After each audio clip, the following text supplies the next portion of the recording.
পিলখানায় তৎকালীন বিডিআর সদর দফতরে নির্মম ও নৃশংস হত্যাকাণ্ডের দুর্ঘটনায় 2টি মামলা হয়েছিল। এর মধ্যে হত্যাকাণ্ডের ঘটনায় করা মামলায় বিচারিক আদালত ও হাইকোর্ট রায় দিয়েছেন। এখন মামলাটি চূড়ান্ত নিষ্পত্তির জন্য আপিল বিভাগে শুনানির অপেক্ষায় রয়েছে। অন্যদিকে বিস্ফোরক আইনে করা মামলাটি এখনও বিচারিক আদালতে সাক্ষ্য গ্রহণ পর্যায়ে রয়েছে।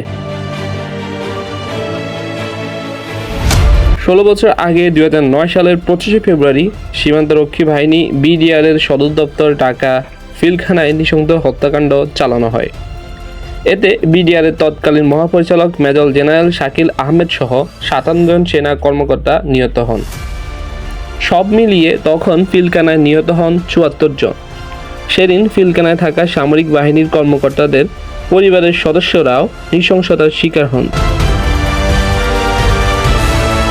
আদালত সংশ্লিষ্ট সূত্রগুলো বলছে, হত্যা মামলায় হাইকোর্টের দেওয়া দণ্ডাদেশের বিরুদ্ধে 226 জন আসামির পক্ষ থেকে আপিল করা হয়েছে।